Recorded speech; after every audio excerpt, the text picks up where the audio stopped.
spoken to various senior strategists today, and they're quite sanguine at the moment. I mean, I don't think that they're in any way thinking that they're, going to sort of snatch victory from the jaws of defeat or any such thing. But I do think that they are focused ruthlessly on those undecided voters. It's in Tony Blair's clothes. Sure. I mean, this is very much the sort of Blair mantra, and, very much trying to appeal to middle-class voters and trying to show them that there's nothing to be afraid of in terms of voting for the Labour Party. And I think this is all part of that particular strategy at the moment. They know that the country has sort of turned off the Tories, big style, but there's still a big swathe of the country that maybe haven't made up their mind about the Labour Party at the moment.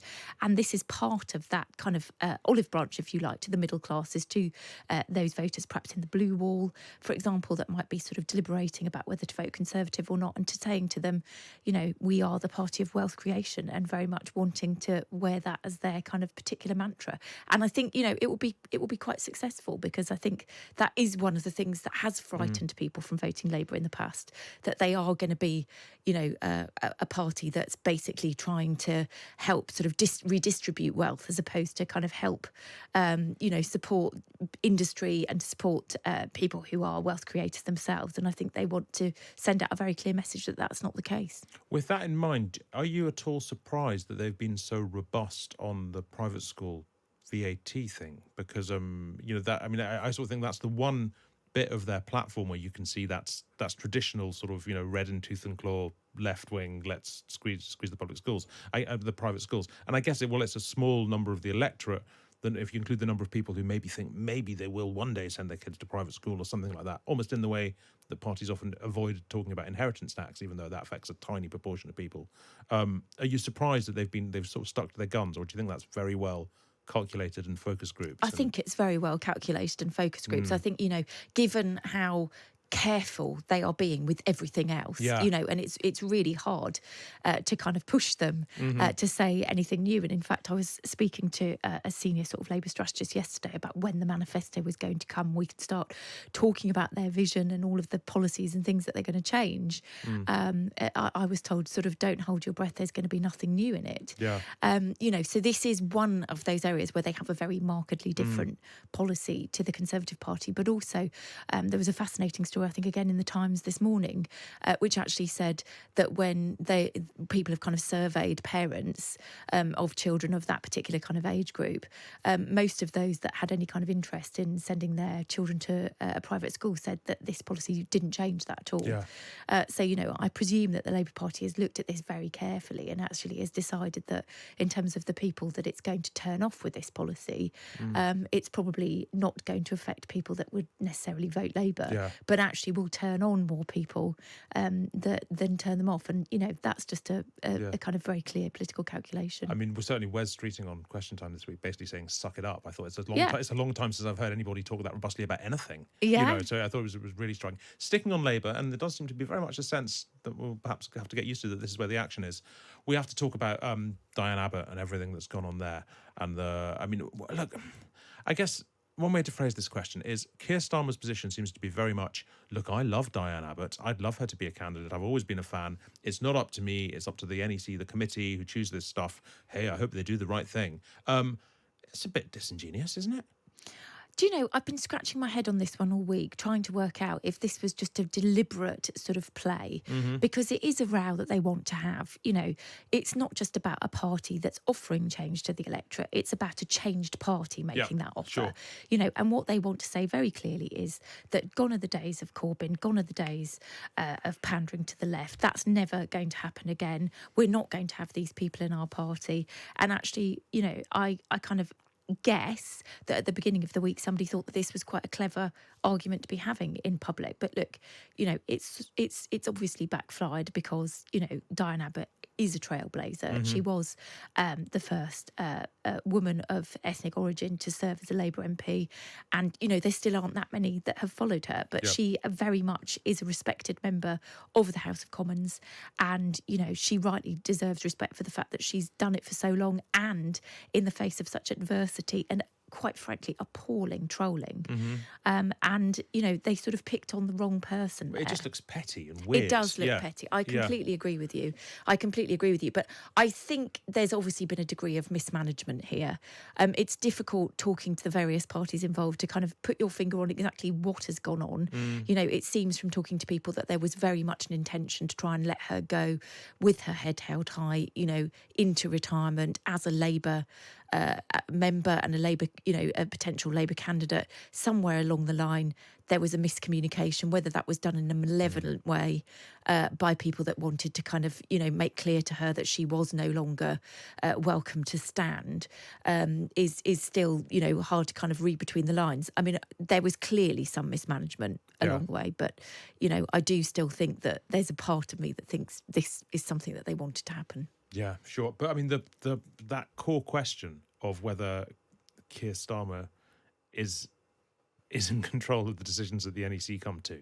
Yeah, I mean, they're very nervous about that because, I mean, I think it's quite difficult, given the way in which the change of stance was phrased, to then say there's no role of the leader in these processes, because clearly, the only other way of saying it is, well, it's a decision for the NEC.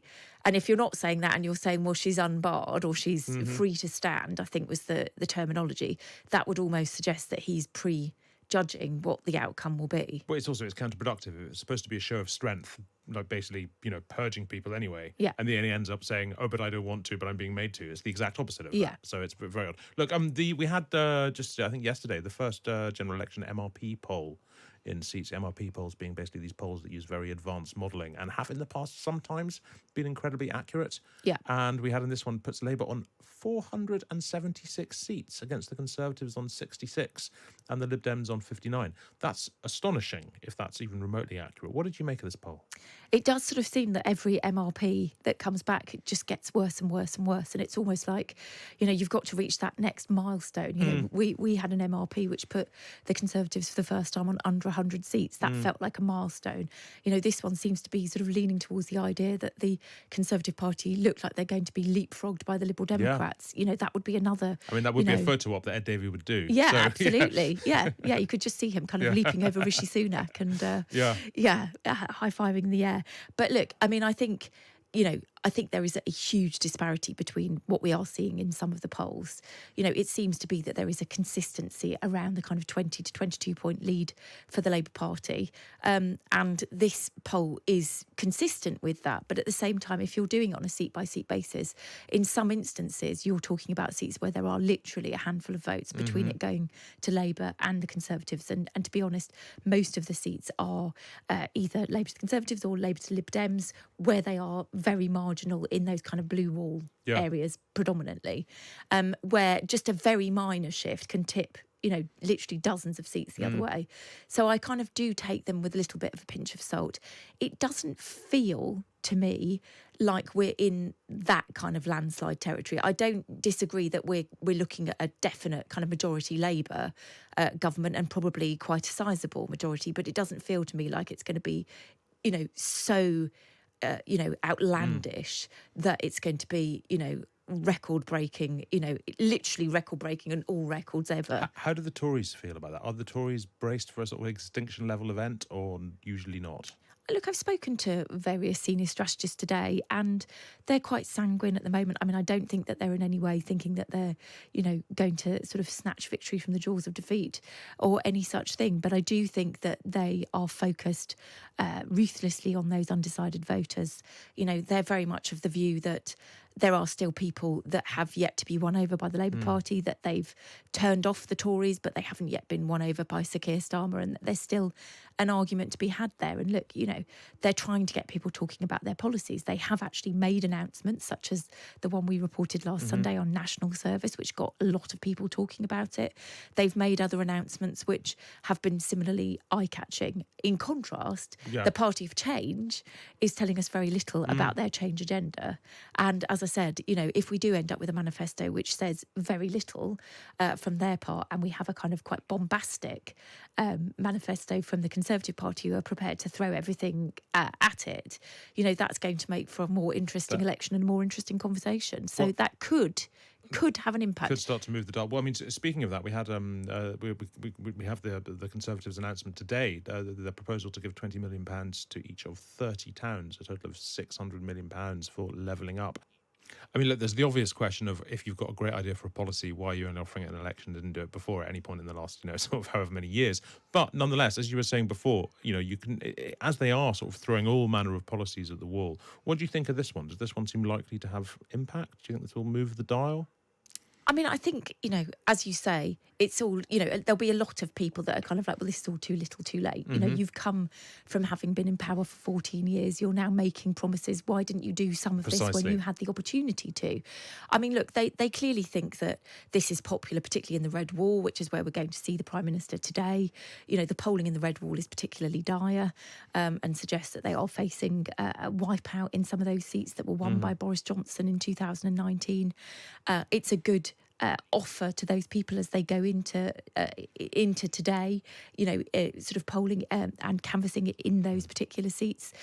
So I think it's interesting. They've clearly also decided that levelling up is still a thing. Yeah, sure. I mean, which I'm quite surprised about, because my sense of having, talked to people around sort of Rishi Sunak was that levelling up was very much a Boris Johnson thing and not something that he'd even wanted to pay much lip service to. So, clearly the focus groups somewhere along the way has told them that actually levelling up is still something that people are keen on, particularly in that part of the world. Yeah, sure. But, I think one of the things that I find really difficult at this point, and I think that's something that's really kind of coming through to me speaking to people involved in the campaigns, is there is just a sense that the public have switched off. And, I think, in previous general elections campaigns, there's been much more of a sense of energy, of people being interested in what politicians want to say, of, it kind of dominating the news agenda. If you think about today, for example, Donald Trump, the situation in Gaza, they are all cutting through the news agenda in a way that the election perhaps isn't. Yeah. And that is different from previous years. I mean, I know that there are seismic events,